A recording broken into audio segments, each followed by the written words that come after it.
Bonjour les 3e A, on se retrouve aujourd'hui lundi 26 avril pour continuer notre séquence sur les fonctions linéaires.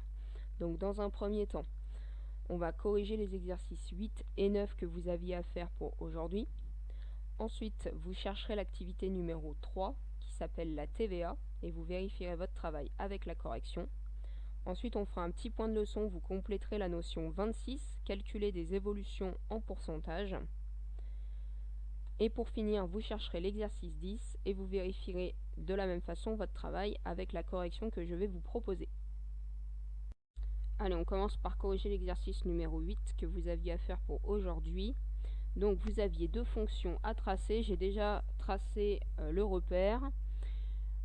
On a deux fonctions qui sont linéaires, la fonction f de x égale moins 2x et la fonction g de x égale 3/4 de x. Deux fonctions linéaires, la première de coefficient moins 2. Coefficient négatif, ça veut dire que notre droite va descendre.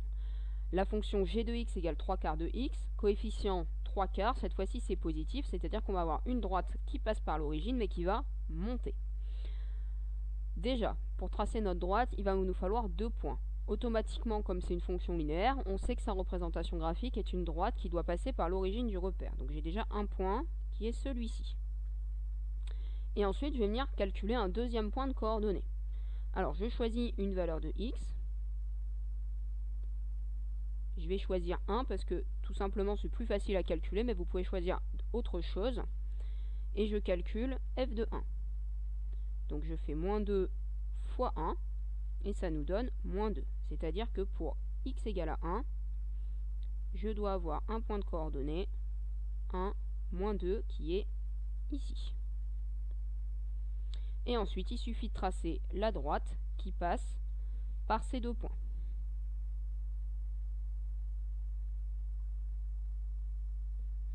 Et on a bien une droite qui descend. Je fais la même chose pour la fonction g, 3/4 de x. Donc, c'est aussi une fonction linéaire. Donc, je vais avoir mon point qui passe par l'origine du repère et il faut que j'en calcule un deuxième. Alors ici, je ne vais pas choisir x égale 1 parce que quand je vais faire mon calcul, je vais faire 3/4 fois 1, ça fait 3/4. Et 3/4, c'est pas hyper pratique à placer sur le graphique. Je vois que mon coefficient est divisé par 4, donc je vais choisir x égale à 4 parce que ça va se simplifier. Donc pour x égale 4, je calcule g de 4, je fais 3/4 fois 4, et mes 4 se simplifient. Et il me reste 3. Ça veut dire que mon deuxième point de coordonnées, c'est 4, 3. Donc je vais venir placer mon petit point. Et de la même façon, je trace la droite qui passe par ces deux points.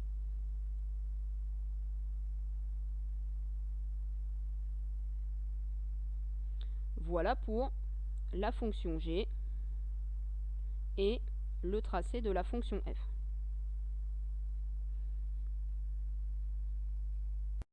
Ensuite, deuxième exercice, l'exercice numéro 9. Donc dans chacun des cas, il fallait donner une expression algébrique de la fonction linéaire qui modélise la situation et préciser ce que désigne x, donc ce qu'on rentre dans la boîte, et f de x qui sort de la boîte. Alors, trouver la fonction, c'est pas forcément le plus dur. Ce qui est le plus dur, c'est peut-être de trouver qu'est-ce qu'on rentre dans la boîte et qu'est-ce qui sort de la boîte. Donc, pour la situation A, on a une friperie vend des sacs à 19,90 € le kilo. Donc, ça veut dire que notre fonction f de x, c'est 19,90 fois x, avec x.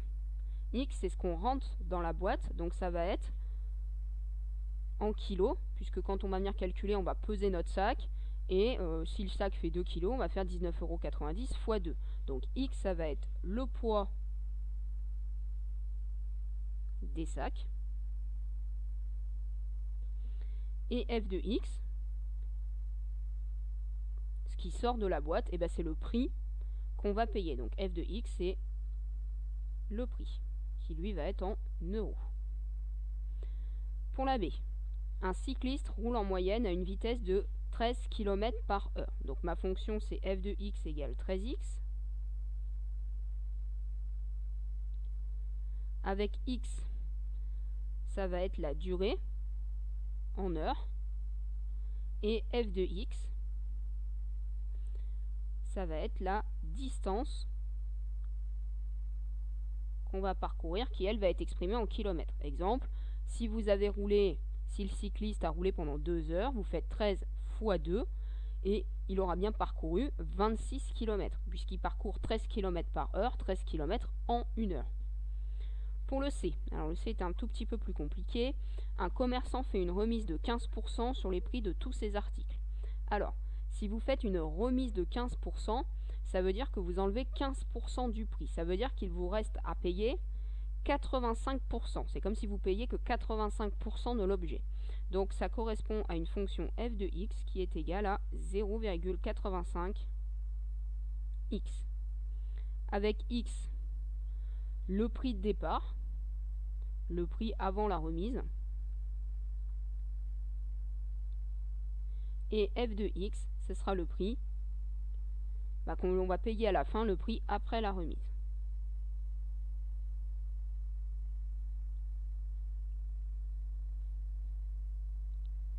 Pour finir, le périmètre d'un cercle se calcule en faisant le produit de pi par son diamètre. Donc la fonction, ça va être f de x égale pi fois x, avec x, le diamètre du cercle,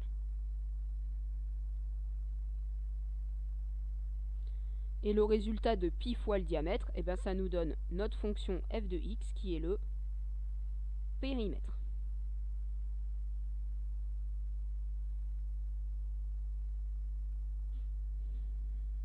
Voilà pour l'exercice numéro 9.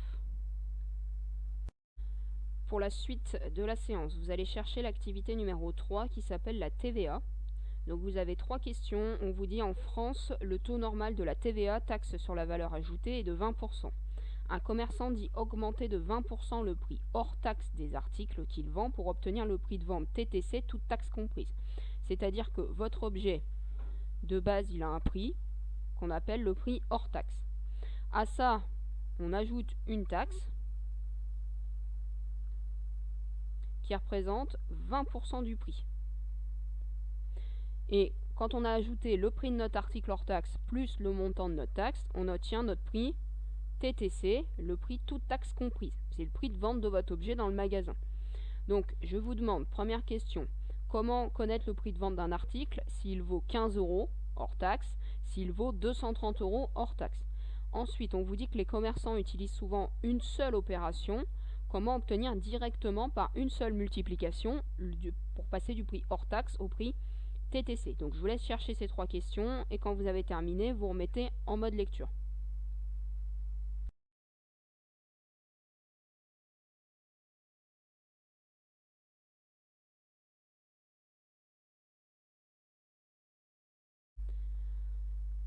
Donc dans la première question, on vous demandait pour un prix de hors taxe de 15 €. C'est-à-dire que il va falloir que je calcule le montant de ma taxe de 20%. Donc je vais calculer 20% de 15 €. Alors calculer 20% de 15 €, normalement c'est niveau 6e. Donc 20% de 15 €, on fait ce calcul, 20 divisé par 100 fois 15 €. Et on trouve 3 €. C'est-à-dire que mon objet vaut 15 € hors taxe, plus mes 3 € de taxe. Ça veut dire que le prix de mon objet en vente dans le magasin sera de 18 €. Même chose avec un objet qui vaut 230 €. On va venir calculer le montant de la taxe, donc c'est 20% du prix. 20% de 230 €. Donc 20% divisé par 100, multiplié par ma quantité, donc ici 230 €. Et ça nous donne une taxe à 46 €. Et donc pour connaître mon prix TTC, je viens additionner mon montant hors taxe avec ma TVA. Et ça me donne mon prix de TTC, donc 230 plus 46, 276 €.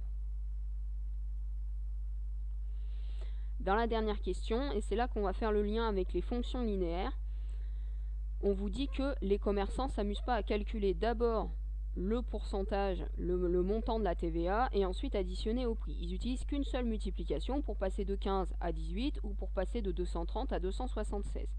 Donc, en fait, quand on veut faire une augmentation de 20%, il suffit de multiplier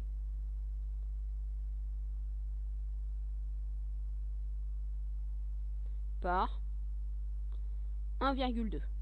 Si vous faites 15 fois 1,2, vous tombez directement le prix TTC, 18 €.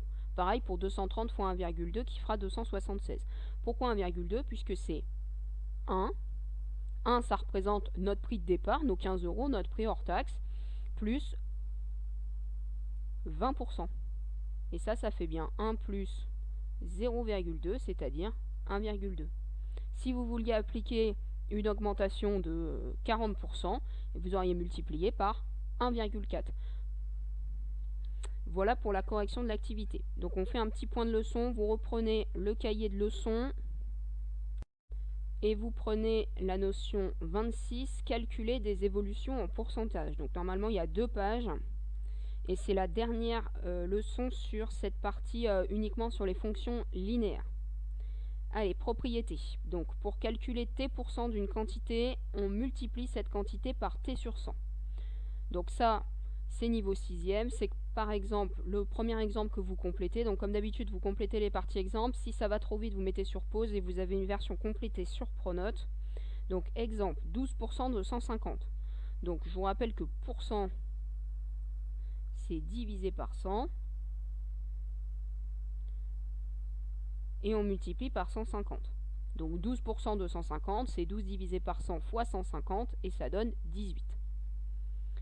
Ça, c'est calculer le pourcentage de quelque chose. Il faut aussi savoir faire l'inverse, c'est-à-dire calculer ce que représente tel pourcentage dans une situation. Donc pour exprimer une proportion A sur B en pourcentage, on écrit la fraction égale à A sur B de dénominateur 100. Ça veut dire que par exemple, si dans une classe vous avez 13 filles sur 25 élèves et qu'on vous demande quel est le pourcentage de filles dans la classe. Pour l'instant, le nombre de filles est donné sur 25 élèves. Quand on veut exprimer en pourcentage, ça veut dire qu'on veut exprimer sur 100 élèves.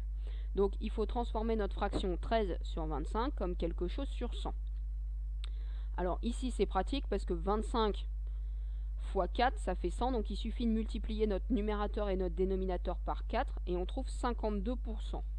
Sinon vous pouvez aussi faire un tableau de proportionnalité en écrivant que on a 13 filles, donc ça c'est les filles, sur 25 élèves au total, et on veut connaître nous le nombre d'élèves, comme c'est un pourcentage sur 100. Et après par exemple vous pouvez appliquer la technique du produit en croix en faisant 13 fois 100 divisé par 25 et vous allez aussi trouver 52%. Ensuite, pour la propriété suivante, donc ça c'est ce qu'on vient de voir dans l'activité. Donc quand on veut augmenter un nombre de t%, ça revient à le multiplier par 1 plus t sur 100. Exemple tout à l'heure dans l'activité, notre t là, c'était 20. Donc quand on veut augmenter un nombre de 20%, eh ben on peut tout simplement le multiplier par 1 plus 20 sur 100, c'est-à-dire 1,2. Ça marche avec n'importe quelle valeur de t. Si je prends une augmentation par exemple de 5%, ça veut dire que je vais directement multiplier de 1 plus 5 sur 100, c'est-à-dire 1,05. Par contre, quand on veut diminuer un nombre de t%, là on prend notre prix et on enlève ce qui correspond à notre pourcentage, donc 1 moins t sur 100. Donc exemple, si je repars toujours avec mes 20%, ça veut dire que je vais faire 1 moins 20%, donc 1 moins 20 sur 100, et ça c'est égal à 0,8. Ça veut dire que quand vous avez une diminution de 20%, vous payez que 80% du prix, donc vous multipliez par 0,8. Je vous rappelle, on a vu que quand on multipliait par un nombre qui est supérieur à 1, notre valeur de départ augmente, alors que quand on multiplie par un nombre qui est compris entre 0 et 1, notre valeur de départ diminue. C'est la même chose que quand on a vu par exemple les agrandissements et réductions. On a vu que quand notre coefficient était plus grand que 1, on obtenait un agrandissement, et quand c'était entre 0 et 1, on obtenait une réduction. Donc faites attention, c'est pas parce que vous multipliez que vous obtenez un nombre qui est forcément plus grand. Et donc ça, forcément, cette variation en pourcentage, ça correspond à une fonction linéaire, puisqu'on va venir multiplier par exemple par 0,8, par 1,05. Tout ça, en fait, ce sont des fonctions linéaires. Donc vous notez l'exemple, pour une baisse de 50%, on peut multiplier par 1 moins 50 sur 100, c'est-à-dire 0,5. Et donc ça correspond à la fonction linéaire f de x égale 0,5x. Et en fait, vous pouvez appliquer cette baisse de 50% à n'importe quel nombre. Alors vous aimez bien une baisse de 50%, c'est facile, hein, on prend la moitié du prix, mais ça marche avec n'importe quel autre pourcentage. Ensuite, dans la deuxième page, on va juste rapidement faire deux petits exemples pour calculer une augmentation et calculer une diminution. Donc par exemple, pour une augmentation, augmenter 8 € de 5%. Donc j'augmente un article qui vaut 8 €, je veux augmenter son prix de 5%. Donc augmenter de 5%, on a dit que ça revenait à multiplier par 1 plus 5 sur 100, donc par 1,05. Donc on vient tout simplement faire le calcul, 8 fois 1,05, et donc le prix de l'article, ce sera 8,40 €. Deuxième exemple, cette fois-ci avec une diminution. Si on a un volume de 524 litres et on veut appliquer une diminution de 7%, ça revient à multiplier, donc attention, cette fois-ci, comme on est sur une baisse, c'est un moins, hein, donc 1 moins 7 sur 100, ça veut dire qu'on revient à payer 93% du prix, donc on fait 524 fois 0,93 et ça nous donne 487,32 litres. Voilà pour cette dernière leçon sur les fonctions linéaires qui faisait le lien avec les pourcentages. Alors pour appliquer ce qu'on vient de voir dans la leçon, vous allez prendre l'exercice numéro 10. Vous avez des situations en bleu sur la colonne de gauche et des fonctions linéaires en orange sur la colonne de droite, et tout simplement vous reliez, donc vous pouvez faire directement sur la fiche que je vous ai distribuée, hein, vous reliez une situation avec une fonction linéaire. Il n'y a pas de piège, hein, toutes les situations vont avec une fonction. Je vous laisse 2-3 minutes maximum pour faire ça, et puis vous remettez en mode lecture pour avoir la correction.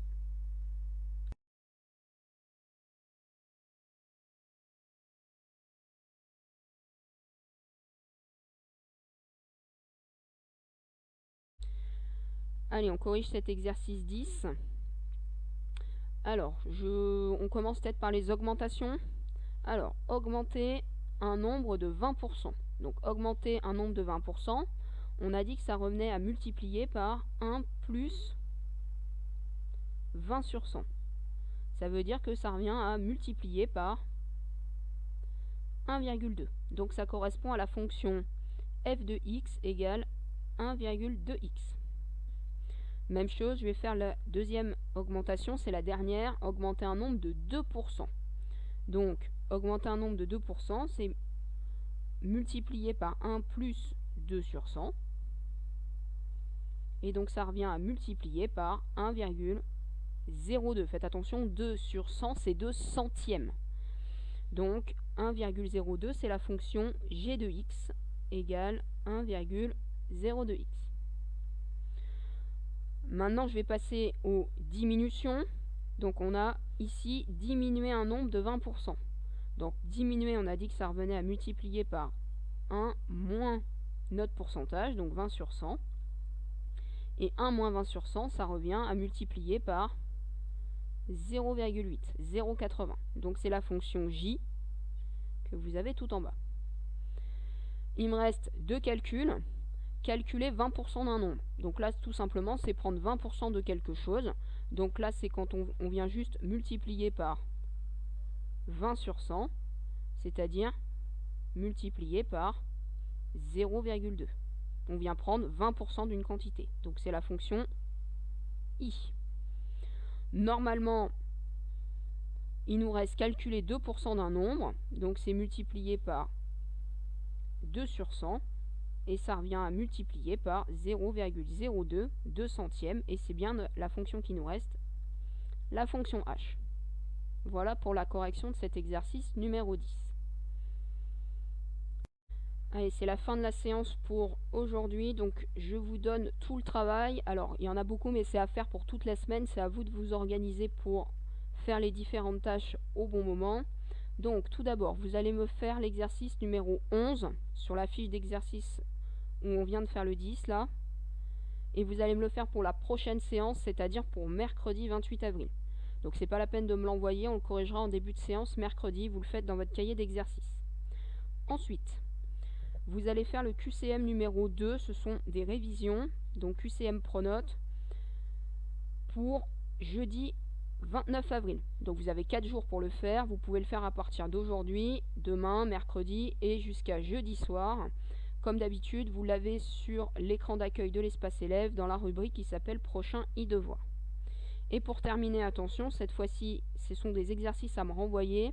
Ce sont les exercices du devoir numéro 2 sur les fonctions linéaires. Donc pareil, à vous de vous organiser. Vous avez jusqu'à vendredi soir pour me l'envoyer par mail et vous avez mon adresse mail ici.